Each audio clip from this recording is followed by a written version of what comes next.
everybody, welcome to the Matt and Steve Show. My name is Steve Schnee, and we normally host the show live on my YouTube channel. But for this special episode, we're proud to be recording this show for Matthew Street's YouTube channel. Now, our special guest is none other than singer-songwriter Jonathan Pushkar, who has a brand new album on Jem Records called Compositions. This will be available on June 4th.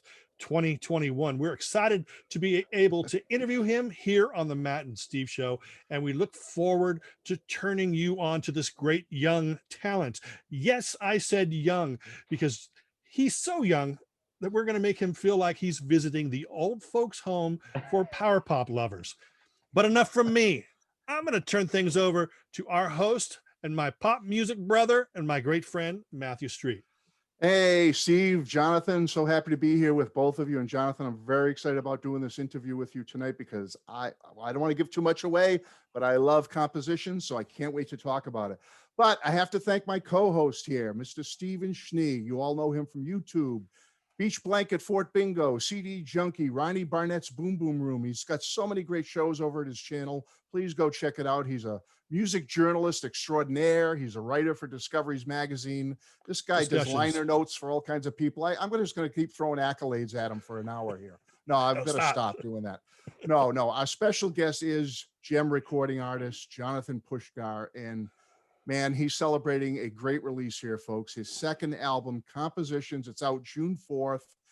Vocals, he's doing guitar on it. He's doing drums. He's a writer. He's a co-writer on all but one track. And I also have to thank Marty Scott and Maureen Paitoso from Jem Records for setting this up and letting two idiots do this interview. So thank you for letting us do this, Maureen and Marty. We really appreciate it. How did you figure out how to pronounce Maureen's last name? I didn't. I'm guessing. Even when I'm reading it, guessing. Even when I'm reading it, I'm going. I don't even know if I did pronounce it right. Jonathan, did I pronounce it right? I don't know. I think you got in the general vicinity. I think we're good. I'm terrible with names, but we all know that on my channel. So anyway, Jonathan, welcome. How you doing tonight? Hey, Jonathan. I'm doing well. Hey, thank you guys so much. It's so great to be here. I am calling in from Music City, Nashville, Tennessee. That's right, Nashville, and we're going to be mentioning Nashville a lot in this interview. Definitely, absolutely. All right, so you're doing good. New album is coming out on June 4th. But before we start this interview, Jonathan, I got to ask you something. I was talking to one of your label mates, Chris Payne from the Midnight Callers. He's your age range, another young guy. What is it about you guys, you younger musicians today, with Rickenbacker guitars and your infatuation with them? Tell us a little bit about your love for Rickenbacker. I love the Rickenbacker. There's nothing like it. I've just always loved them. And I think when you're into that 60s, 70s retro rock, power pop sound, at a certain point, there just is no alternative. You know, if you're going to be playing Beatles, Raspberries, Beach Boys, I mean, if you're going to be playing that stuff, you got to have one in the lineup. And at least for me, at my age, I'm 25. Yeah. I don't really know very many 25-year-olds that know what Rickenbackers are, let alone have one. Yeah. So it kind of falls on my shoulders to be the guy that has it and whatnot. But I love them. They're gateway drug. You know, once you get one, you get two, and two turns into four, and you know, they multiply real quick. But they're fantastic guitars. And I remember, you know, how I got into the Beatles is my dad would drive me to preschool listening to the One album, the Greatest Hits album. All right. And you know, there's so many great 12-string moments on that album: 8 Days a Week, Hard Day's Night, Ticket to Ride. And, you know, as a kid, those just get ingrained in you. And I always say it's like I got the Beatles injected in my veins at a young age. And, you know, it's exactly. No turning back from that. I just think it's so cool. I mean, to see like you and other young guys in the business, especially over at Jem Records, and to see you both into that type of guitar, because I love Rickenbackers. I'm sure Steve does. And I just are those guitars older than you? The red one is, I believe, from the late 90s. I think it's like in 1998. But the black one, the John Lennon 325, is actually a 2013. So I'm older than that guitar. Okay. But with the exception of that, all my other Rickenbackers, I think, are older than me. I had to mention them. I saw them there in the background. Like I said, talking to your label mate there, I said, these young guys, they're really with it. They know what's cool. Carrying on the torch. Yeah. So you're in Nashville now. Your home base is in Nashville. But where were you from originally, and how'd you make your way to Nashville, John?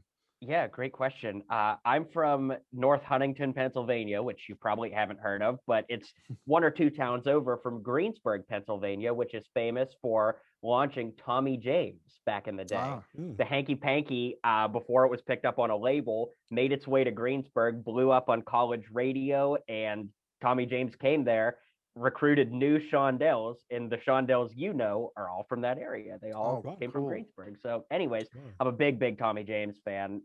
Another, artist I just grew up listening to. That one based on locality, but Right, grown right. into such a fan now. Anyways, I moved to Nashville in 2014 to go to college at Belmont University. Hmm. I studied public relations, minor in music business, and as I was going there, I just, you know, really sunk my teeth more and more into this retro rock power pop world. And after college, I put out my first record, but I suppose before that, I put out my first single. That got picked up by Rodney Bingenheimer over on the Underground Garage. Oh, And yeah. Marty Scott happened to be listening that night, and he dug the song, which was called The Girl Next Door. Mhm. The next day, he and I were on the phone. The day after that, I had papers in my hands, and the day after that, the ink was dry. So 72 hours, my music world changed Yeah. overnight, if you will. So, Awesome. Yeah. yeah, it's So it's been wonderful since then. were you raised in a musical family? I mean, did you have music lessons? I know you play the drums also. Yeah, I took drum lessons as a kid, but I didn't stick with it for maybe more than a year. Took guitar lessons briefly around the age of 10, but kind of gave up on it. And later, in my teens, I just kind of circled back to it and started teaching myself. So, I like to think from my teachers, I learned enough to be dangerous, but also not enough to stop from being stupid. So, Right. Now, before you got into your solo career, did you play in bands as a teenager? Did you do originals, covers? I know, from what I understand, correct me if I'm wrong, you did a little Beatles tribute band thing for a while as well. I did, yeah. All through high school, I was Ringo in a Beatles tribute band. Ah, I was playing drums and doing this behind the kit. And what I always said back then is if I ended a show without whiplash, I didn't do a good enough job because back there, all my loving, and I right, sang a right. couple Paul songs too. To kind of get to sing a little more than the 13 songs Ringo had or whatnot. But Mhm. yeah, that was a lot of fun, especially as a teenager. And what was interesting is we would play with a lot of bands our age, but they were playing more modern stuff, Blink 182, great music in its own right, just not what we were doing. So, Right, right. a band would finish and play all the small things, and then we would take the stage and open with Kansas City.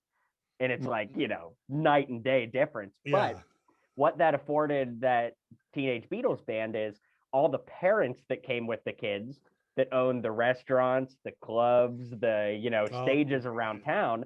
They were all like, "Look at these Beatle kids," and so we would get hired to play country clubs and wineries and things like that. And so, we might have been playing for girls that were 3 or 4 times our age, but we were making 3 or 4 times more than the yeah. other kids our right, age. right. So, it was a very healthy balance, but great times, definitely awesome. To fortify as a musician playing all that stuff, and kind of our big claim to fame back in the Pittsburgh area is in 2013. Again, all as teenagers, we opened for Joey Mullen at the Hard Rock Cafe. Oh, yeah, yeah. Really, really cool. Badfinger, yeah, yeah. Yeah, Awesome. amazing. And he was supposed to come. He was going to play with us. Actually, we were going to do Roll Over Beethoven together, Right. but I guess his car from the airport. He was flying straight in from the airport to the gig, and I guess it ran late and we missed it. So Oh, bummer, wow. but Wow. cool to open Yeah. for him and cool to hang Yeah, with him after the absolutely. show. Yeah. Yeah. As a 17-year-old, got a lot of good wisdom and advice from him. So really That's great. awesome. So you talked earlier about how you got involved with Jem Records and Marty Scott and what a quick process that was when you got signed and everything. But were you aware of Jem Records' history with their imports during the 70s and 80s and how, with the Beatle albums, UK albums, Cheap Trick and Budokan, were you aware of their background? I've definitely learned more since then, but Mhm. at the very beginning, I was familiar with the name because in high school, when I wasn't doing this behind a drum kit, I was Right. digging through record bins and in people's attics looking for stuff. So, I knew the Gem logo immediately from that. And, when I got the call, because, Gem Records, I guess not quite as recent now, but they were off the map for a little bit. And now they're back doing, the power Yes. pop, retro rock kind of thing. So, if I'm being completely honest, I actually wasn't aware that they were back and operational. So, it's kind of like being visited by the ghost of Christmas past and being like, Yeah, whoa, okay, yeah, great. right, So right. yeah, Yeah, really fantastic. people don't realize this, but Marty definitely has made a huge impact in a lot of people's lives by what he's done. I mean, he's really not credited with. I mean, I had hundreds of imports in my vinyl collection that all had that Jem Records sticker. I was buying Mhm. bands like the Bongos and stuff that were on, or the first Cure album, the first American Cure album was on his label. Right, yeah. And lots of great stuff, PVC records and Passport records, and to be hooked up with something that he's involved with is pretty darn amazing. Absolutely. Yeah, Definitely super grateful, and he's got a great ear for picking out things too. So Mhm, mhm, absolutely. in a lot of ways he's a really good mentor in that mhm. regard too. And he's Yes. got a great stable over there at Gem Records now, as Yeah. they He say. does. Not too Yeah. bad. Good But company. so when you got hooked up with them, and let's face it, your first album, Straighten Up, comes out. It gets released near the end of 2019, I believe. It has that real British invasion, Mersey beat, power pop vibe, but it still has a modern edge to it. What were your thoughts when it got such positive reviews and accolades a couple of years ago? How did you feel? Let's talk about that first album for a minute. Yeah, it was incredible. I mean, doing the radio circuit and seeing the reviews roll in, particularly as a young musician, Mhm. really just so grateful to see it so well received. When I write songs, I'm really writing them first and foremost to satisfy and hear, right? I Right. would imagine a lot of songwriters do, at least starting out. Um, but when you take what's in here and you make it something palpable that people can listen to and react to, and then Mhm. they react to it positively, I don't know what else you could ask for. I mean, it really is just such a humbling feeling, incredible. And I know some guys don't like to read reviews and things like that, but for me, I was like a kid in a candy store with that first Oh album. yeah, It was yeah. so exciting to see all the reviews roll in, and when the music's well received, it's just such a flattering thing, and It's a uh, bonus. Yeah, it's it so is. satisfying to put your music out there and then to have it well received. Just such a positive bonus right there. You're 25 and you're creating music that's embraced, by people your age, obviously, but totally embraced by people our age, Yeah, Mhm. the age of your grandpa, it's a I don't know really if we go unique that feeling. far. Come on. Well, I do plan to do a rockabilly project at one point. My grandfather's a huge Elvis fan, so maybe not just yet, but when we get there. Oh yeah, that'll be a good one. Um, but that being said, yeah, no, that's really cool. Yeah, If I could be sentimental, it's really cool to have your dad be proud of you. If I was yeah, writing rap music or, something a little bit more modern, right, um, right. you know, I would hope that my parents would be proud of me for being creative, but for my dad to, resonate with it. And, a couple Mhm. of times when I've been home visiting, I'll be getting ready in the morning and I hear him making eggs downstairs, humming one of the songs from my album. Yeah, That yeah, it's a very gratifying thing to know that you've made a parent proud. And right, yeah. right. that's a big generational gap thing. So for me, Hmm. again, just to be sentimental for a minute, there are little things along the way that aren't necessarily sales or streams or whatever that make Right. it all gratifying and worth it. Right, Yeah, right, yeah. right. Those are the important things too. Um, so now we have compositions, as I said, coming out June 4th, released everywhere, be on vinyl, it'll be on CD and streaming and all that good stuff. Now, in my opinion, listening to it as much as I have, and I've listened to it quite a bit, it retains all those fab elements of your first album, but it also takes a big step forward, in my opinion, where there's different themes and influences, and I'm sensing a little more Nashville coming in this time. Hmm. Can you tell us about some of the changes with compositions, maybe, influences, writing style, themes, more introspective? Yeah, thank you. It was definitely more introspective. The first album, I had the benefit of my whole life up until I was 23 to write all the songs for that. Hmm. And Marty didn't necessarily put any pressure on me, like, hey, you've got, 8 months to get your next one done. He didn't put any pressures like that on me, but I kind of put those pressures on myself, right? Because if I'm like, oh, I'll do another album in 5 years, it's like, all right, I'll be pushing 30 by then. It's like, I want to capture Right. life as it's happening now for me.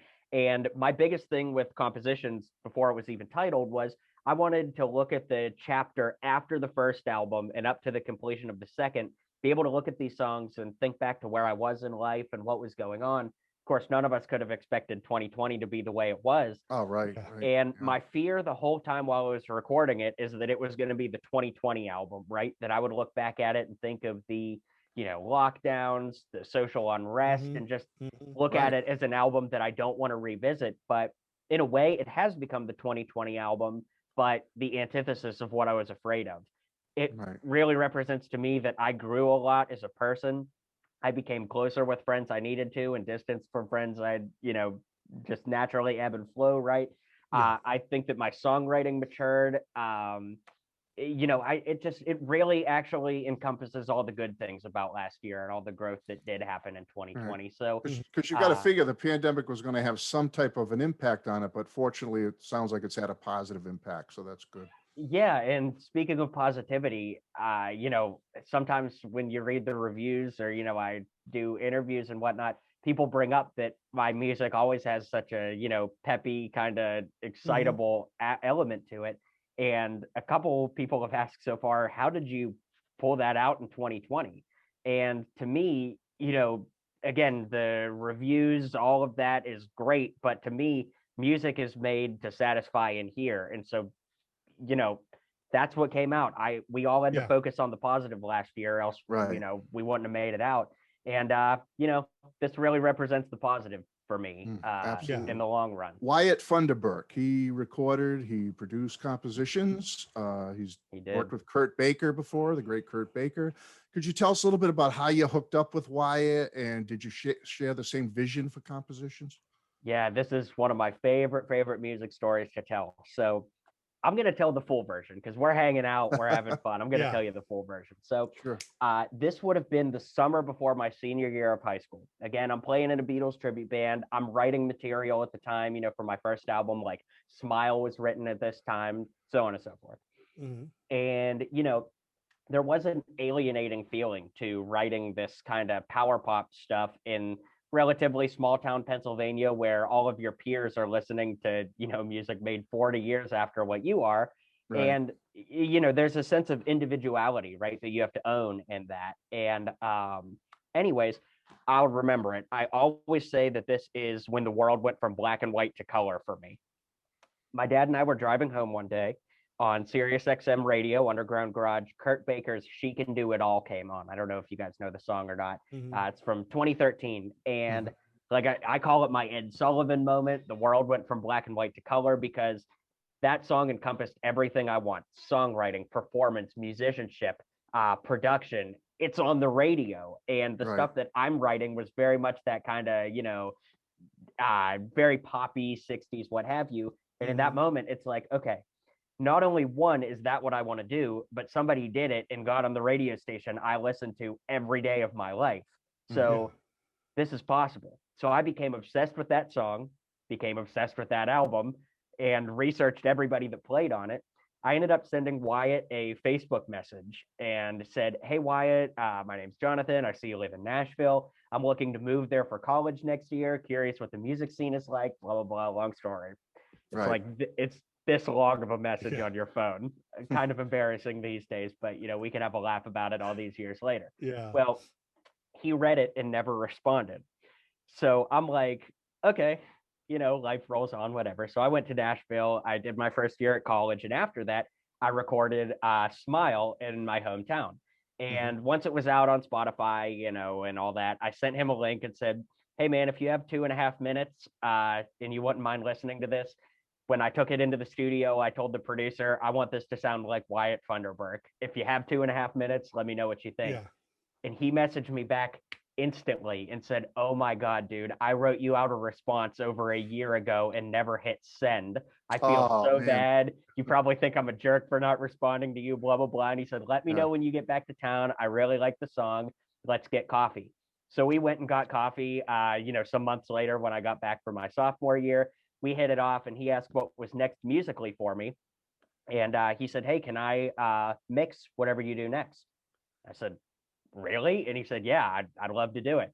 So he mixed I Can't Help the Way I Feel, which was a single after that.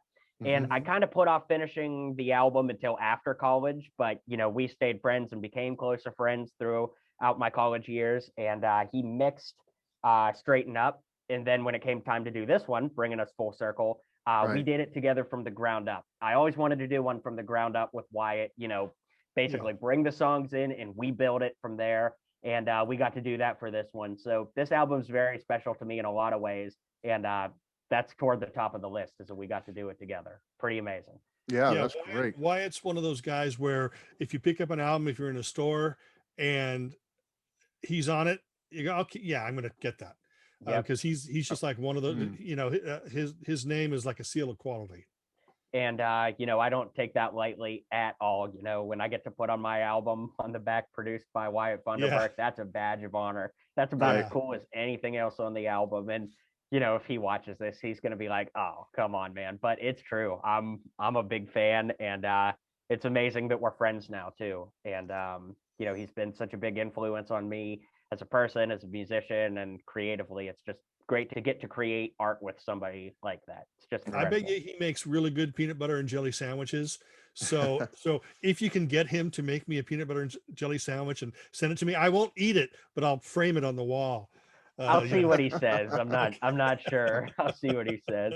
I'll make you one if you want one of mine. Okay. All right. So before we, by the way, don't have masks on you. Go ahead, man. No, before we get into the big one, I'm going to mention some of the players on this album now. I'm going to save the big one for last year, but I want to mention some of the other players.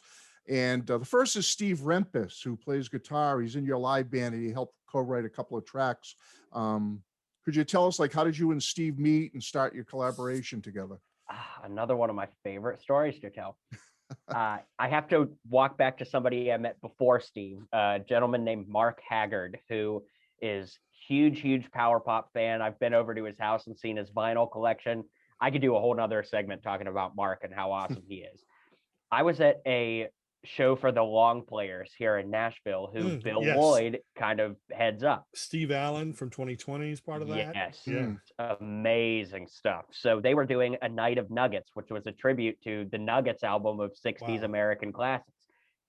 Unbelievable. They had Sonny Curtis come out and play I Fought the Law.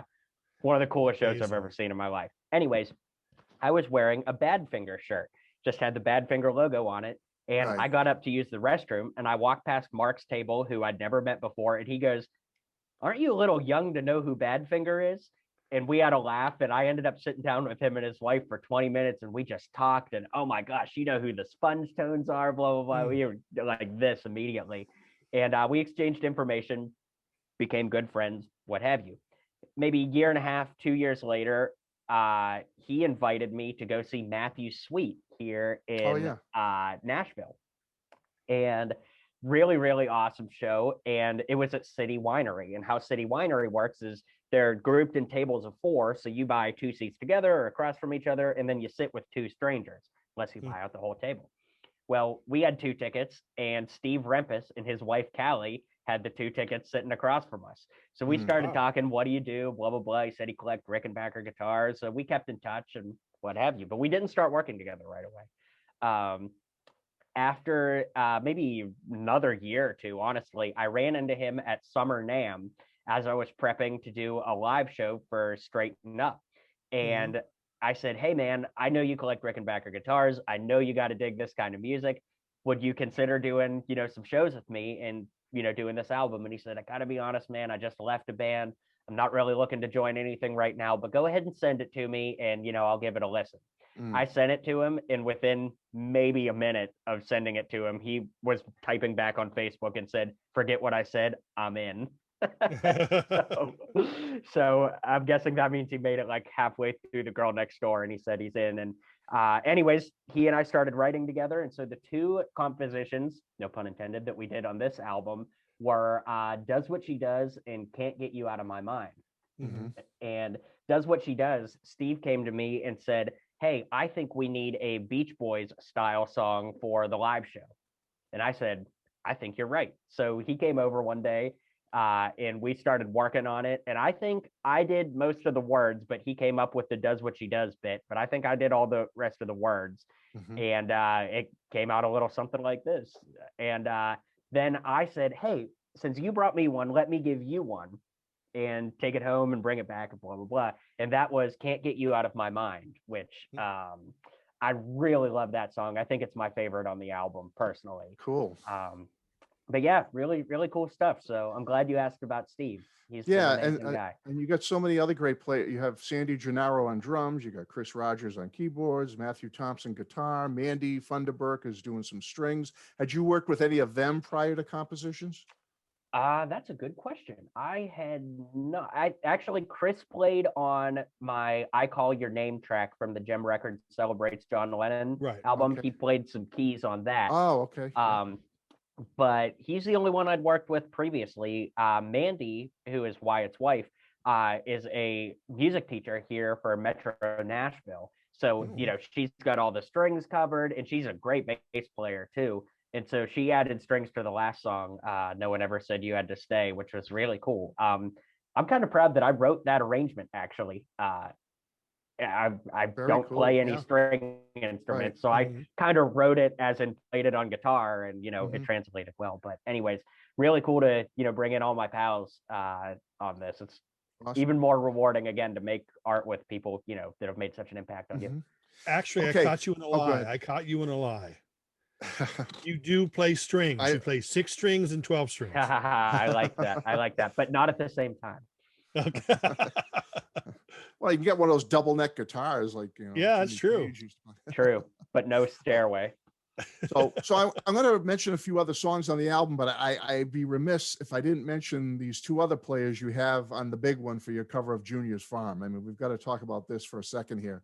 Not only did you secure John Mojave, am I pronouncing that correct? I think it's Mojave. Yeah. From the Weaklings. He's doing some lead guitar in Junior's Farm, but and I'm guessing John through being on Jem Records and stuff. You got Dan Ely, who played bass on an instrument that he lent to Paul McCartney in 1974. But you got drummer Jeff Britton, member of Paul McCartney and Wings, who played on the original Junior's Farm, is on your version. So please tell us, how did you meet Jeff and end up working with him on 3 songs for compositions? Actually, I think he's on 4. Yeah, he's on 3 originals and Junior's Farm. So summer of 2019, Jeff Britton came back to the Middle Tennessee area to celebrate the 45th anniversary of Junior's Farm, which, to give a quick recap, Paul McCartney and Wings came to Lebanon, Tennessee, about an hour outside of Nashville. They came to Lebanon for 6 weeks in 1974. And the idea was for them to just get off the beaten path and to start rehearsing for Wings Over America the following year. So they came to Nashville, and they were able to rent the mansion, the farm villa estate, if you will, of Curly Putman, who is the writer of Green Green Grass of Home, He Stopped Loving Her Today, country classics. And the McCartneys sent Curly and his family to Hawaii for 6 weeks, all expenses paid, and paid rent to rent out their farm property. So pretty amazing. Right. Well, Curly was Curly Jr., therefore, they were staying on Junior's farm. So that's where the title came from. But long story short, Jim came back to Nashville to celebrate the 45th anniversary in 2018. And Dan Ely is a friend of mine. And he said, "Hey, Jonathan, why don't you get a video camera?" Because I do video stuff when I'm not strumming a 12 string. He said, "Why don't you bring a video camera and come with us to Junior's Farm? We're taking Jeff back to the property. First time he's been there since 1974, and let's just document the day." So I said, "All right, great." So hopped in the car and met them out in Lebanon, got out of the van, and I went over to meet Dan, and the door opens, and Jeff Britton's there and goes, "Hello, Jonathan, I'm Jeffrey Britton. Great to meet you." And I'm like, oh my gosh, okay, I got to get the camera ready. Long story short, we spent the day at the farm, and it's a day I'll never forget because I could see the kind of wonder and time travel element in his eyes as he was standing there at the gates, somewhere he hadn't been in 45 years. And I mean, think about it. The last time he stood there, he was playing drums with Paul McCartney writing Junior's Farm. I mean, that's just amazing. So long story short, or maybe long story long at this point, we really connected and became kindred spirits. And I gave him Straighten Up, digitally though, because the first single hadn't even been out yet at this point. Right. And he said, I love this album so much. The only thing I don't like about it is that I didn't get to play on it.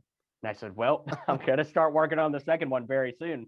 Would you like to be on it? And he said, oh, I would absolutely love that. And so he said, I'm coming back to Nashville in 2020. Let's book some time and do it then. Needless to say, 2020 wasn't going to allow for that. But thanks to being able to do it digitally, Jeff was able to record the drums in Spain and send them this way. It was really, really fantastic. So, I mean, it's unbelievable to get to record Junior's Farm with him because he's only recorded it with two people, Paul McCartney and me. So that's a pretty honorable club to be in, if I do say so myself. But with that being said, he's on 3 originals too, which is just really amazing and such a huge honor to, have him play on some original music too. So definitely the wonders of highlight. technology that he's in Spain and he was able to get you those tracks. That's great. Well, That's right. Let me throw this in there because Power Pop people. I know where you're going. I know where you're going. Yeah. Power Pop people are going to recognize Jeff, obviously, from Junior's Farm, but he was also the drummer for a band called The Keys, who put out an album called The Keys Album, which is one of the greatest power pop albums of all time. It is power pop. It's everything that you want about power pop. Drew Barfield was the main guy, bassist, singer, produced by Joe Jackson, and Jeff Britton was the drummer. And just an incredible album. So it's never been released on CD, at least as of yet. So any of you power pop fans, a lot of people look at Jeff Britton as the drummer for Wings for Junior's Farm. I look at Jeff Britton as the drummer for The Keys, one of the great power pop albums. So that's all. Go ahead, Matt. No, just seek it out. That The Keys definitely. Yes, it's called The Keys Album. I guess to sprinkle a little teaser, Jeff is hopefully coming back to Nashville this year in 2021, if not early 2022. And we're talking about doing a Keys song together when he's here. So that'd be cool. Awesome. Pretty amazing. Yeah. Absolutely. Yeah. Junior's Farm, I mean, it's such a fiery rocker, and you've got it as the next to last song on the album. But I also noticed that the next to last song on Straighten Up was also a fiery rocker. You called I'd Rather Be Late Than Never. Was it planned that way, where you wanted the next to last song to be a real barn burner? Yes, it was totally planned that way. 100% planned that way. And, originally it was going to be Love Will Save the Day at this point, but it ended up being Junior's Farm. So either way, it would have been a big explosive, rocker. Yeah. So you've got 11 tracks on compositions. It's, I sense, as I mentioned earlier, a little bit of Nashville-esque influence on the new album, especially on tracks like Gonna Be All Right. You got Just Friends, which to me sounds a little bit like Mike Nesmith, dare I say, and I love Michael Nesmith. Love Will Save the Day. No One Ever Said You Had to Stay. I mean, being now based in Nashville, was that intentional, or you think just a natural progression of some of those Nashville sounds to come in? I think it's just something in the water. I'm kidding. No, I think it is a good progression. It definitely makes sense. My real roots are in rockabilly. That's what I really love. Carl Perkins, Eddie Cochran, early Buddy Holly, Elvis. I love that stuff. So, there are definitely purists out there that would say rockabilly isn't country, but it's the original Southern rock, if you will. Yeah. So, while I wouldn't say any of the songs on this album are rockabilly, I have a lot of roots in that early rock and roll movement that, of course, had roots in, just Southern approach. So, Just Friends was very intentional to be country. I thought that the theme of the song was super ironic, if you will. And I felt like that would fit no better genre than country. So yeah. Absolutely. And I really love the first single, Any Second Now. It has that kind of really cool Mersey beat, but dare I say it, a little bit of a Monkees vibe to it. I mean, how did that track come together, Any Second Now, the first single? Man, thank you for all these monkey compliments. That's very, very kind of you. The song really is a song that I can't say is about anything specific. I just had this scenario in mind of, waiting for a girl at a train station and let my mind kind of wander, where would that go? I've never even been to a train station. Well, I've been to like a subway train station, if that counts. But Speaking of that train station, I love the Lego influence video for Any Second Now at the Yeah, you train did that station. on the first Very album cool. too. yes, Yeah. because when I'm not playing guitar, I'm building Lego bricks. I've got a Lego YouTube channel and Right, lots of cool stuff happening over there. So I always That's try to throw one in for my Lego fans and Yeah, bring them into my music world a little bit. very inventive video. I loved it. I thought it was Oh, fantastic. well, thank you. Made by a really talented kid, Isaac the animator. Really amazing. There's a lot of introspective lyrics on compositions. You got songs like Alexandra, Making Plans, No One Ever Said You Had to Stay. Was that a conscious decision based on what's been happening over the last year or so with the pandemic, or just naturally that introspection come inside of you or come out of you? Yeah, so Alexandra was just kind of thinking of an amalgamation of experiences that I've had. And, I also really like the thing about Alexandra is that particularly in the power pop genre, you always have guys pining for girls and wanting them back or wanting them for the first time, but you don't always have songs about clingy girls. And I wrote that actually probably at the tail end of 2019, maybe January 2020. So I really enjoyed that, and it was a cool, aspect. No One Ever Said You Had to Say. Very introspective, and that again is an amalgamation song. Just talking to a lot of kids my age, hearing a lot of common themes about, not necessarily being happy where they work or where they live, or maybe both. And it says it right in the title. Nobody's making you stay where you're at. It's upon each of us to, take that next step and take that chance and go after that thing we want. You have to get out of your comfort zone, of course, but yeah, just a very introspective song, kind of millennial anthem, if you will. Not really about any one specific, case or one specific person, just kind of an amalgamation of a lot of stories I've heard from people my age. So I hope it resonates with, my audience, age audience, that is. Do you hope to be bringing a lot of these songs to a live setting now that things are starting to open up a little bit? Do you think you'll be showcasing a lot of compositions? Yeah. A little later in the year. Unfortunately, not right off the bat, just because I don't know if it's this way for you guys, but ever since things started reopening, it's like can't come up for air. It's like there's so much stuff going on, and it's just kind of been in a whirlwind. But I suppose that's what comes with a new album coming out. But in addition to some real life stuff, it's just been kind of crazy. So what's the future looking like for you musically? I'm hearing that you may be part of another Jem Records celebrating the icons of rock and roll, and I hear this time it's going to be Brian Wilson from the Beach Boys. I'm not sure if I'm allowed to comment on that, but I'm not going to negate anything you said either. So Marty, don't I only mentioned what's public record. Okay, all right. Yeah, public record. They posted it on Facebook. Remember, if it's on Facebook, it's real. It's the truth because it's on Facebook. True. So Jonathan, any immediate plans you'd like to share with the viewers? Immediate plans. Well, definitely going to get started on my third project after this. Really, really excited about that. It's definitely taking an interesting step, though. It's not going to be power pop, but I'm going to revisit some American classics, particularly of the late 50s, very early 60s. It's just something I'm really passionate about, and I feel like now's the right time to do it. Probably no more than 8 songs, no less than 5. So an EP, if you will. Cool. But I just really want to visit some of those songs that made me who I am. Some Carl Perkins, some Eddie Cochran, maybe some Gene Vincent, some Buddy Holly, maybe even some Tommy James. So I love all that stuff. And of course, some originals to go with it too. But I really want to do it in a way that's becoming less common. And I want to track the whole thing live. A lot of times you do the guitar and you layer it and you fly in tracks. I want to do as much of it live in one take as possible because I really want the theme to be Together Again. That might even be the name of the project. I'm not sure yet. It's the working title. But, we've been told for so long, don't be in a room with other people, be 6 feet apart, so on and so forth. And all of a sudden we could get back to life. And I want to celebrate that. And what better than, the American spirit, that 50s rock and roll, the stuff that just sets your soul on fire. And so I feel like now is the time to do it if I'm ever going to do it. And hoping to have some really cool guests on that I'm lining up now. But yeah, it's going to be a really, really fun project, and Awesome. can't really say when it'll be, but I think that's going to be the beauty of it, that there's no rush.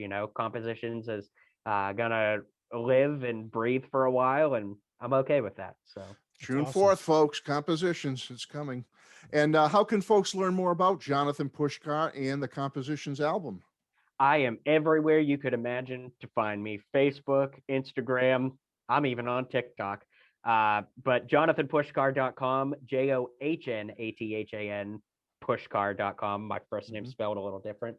But yeah, you can order CDs, vinyl there. I could sign them and get them out to you. And yeah, keep up with me on Facebook, Instagram, and that's where I'm at. Awesome. And I know on behalf of Steve and myself, I just want to thank you so much for your time tonight to do this with us. And I'm wishing you nothing but the best with the album and your future in music, Jonathan. I really love Compositions. I know Steve does. We're really hoping the best, all the best. Good luck with the album and your future in music. Thank you so much. Thank you guys so much. It's I love doing interviews, and I love that you guys are so well prepared too. You guys really I can tell you took intentful listens to the music, and even if we weren't doing an interview, that alone means a lot to me. So thank you guys so much for the support, and for the little bit of limelight here. It really means a lot. I'm going to close by saying thank you, Jonathan. Thank you, Matthew. And I'd like to say thank you, everybody, for watching the Matt and Steve show. We really appreciate our special guest, Mr. Jonathan Pushkar, as we keep pushing the fact that his album Compositions comes out on June 4th. We've all got a copy. You should have yours too. We'll see y'all next time on the Matt and Steve show. We will. Bye, Thank you, everybody. Bye-bye. Thank Good night. you. The reason time was lingering is because of this engagement ring that I'm giving to her any second now.